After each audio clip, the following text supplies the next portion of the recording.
I had to rush this video in order to say hello to all my new subscribers and to my previous ones. 60 new subscribers, because Dhorpatan mentioned me in his video.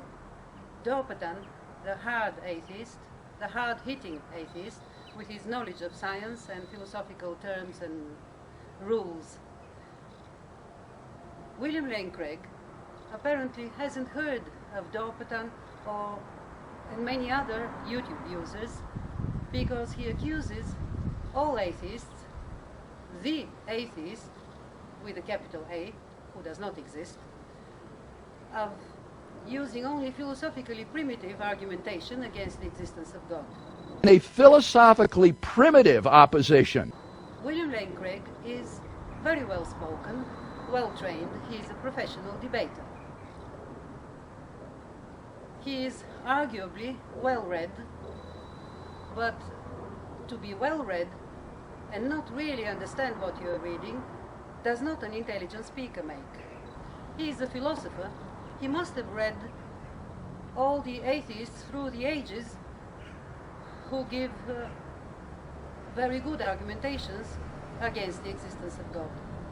He is a philosopher. He must have read, let's take philosophers from the 18th century, for example, Feuerbach, Hume, who give their convincing opinion that man made God and not the other way around. Man made an abstraction of himself and projected it into some subliminal personal being, giving it typically human characteristics raised to a maximum level: love, generosity, power. Marx, on the basis of that, says the following: you have real, existing, physical, material human beings and nature. What religious people do is they make an abstraction of all this, imagine them non-existent, and look for a creator. Then they create a creator in their heads. And he says, if they hadn't made this abstraction in the first place, they wouldn't need any creator. In his Kalam argument, William Lane Craig talks about major cosmological theories about the Big Bang and dismisses them one by one with a wave of the hand, not taking into consideration that the scientific endeavor is still ongoing. In his everything that begins to exist has a cause argument, he doesn't take into consideration that causality is a human construct in order that we understand the world easier. If I ask myself, where did I come from? I immediately think my parents met and here I am. Where did my parents come from? Their parents, my grandparents, and so on and so on. We in the modern times know that human beings evolved from previously existing creatures. So what is the cause of me? It's not so clear-cut. Or let's take something from nature, the rainbow. What is the cause of the rainbow? In order to have a rainbow, you need to have had rain before that, so that water droplets stay in the atmosphere. You need the sun to send light to be refracted from these water droplets. You need human beings with evolved brains who can discern the colors of the spectrum of light. Which one is the cause of the rainbow?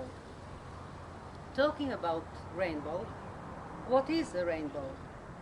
Everything that I described until now, that's what we human beings do. We make generalizations and abstractions and create one abstract notion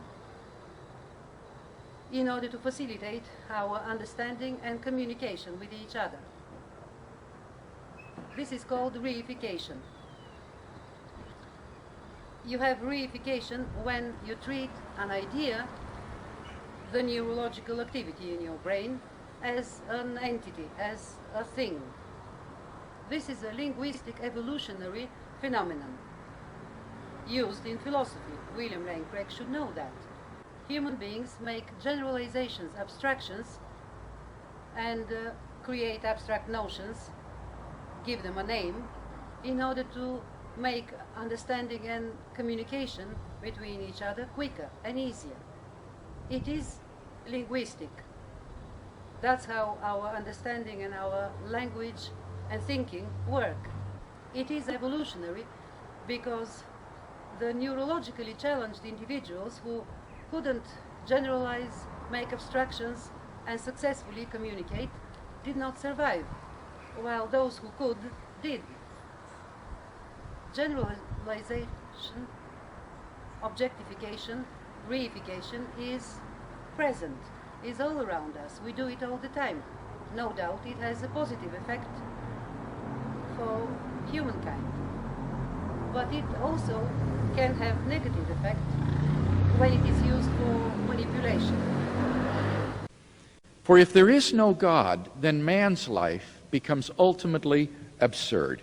It is without ultimate meaning, without ultimate value, without ultimate purpose. And this is what William Lane Craig does. He says, in the atheist worldview, objective morality does not exist. Not taking into consideration that morality is an abstraction that humans make from various actions, judging from these actions and characters of people. We make an abstraction and call this thing morality.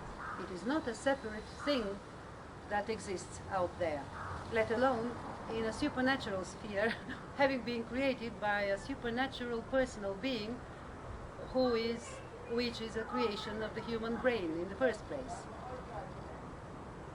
He does the same thing with the meaning of human life. Evolutionarily, humans value human life, otherwise we won't be here.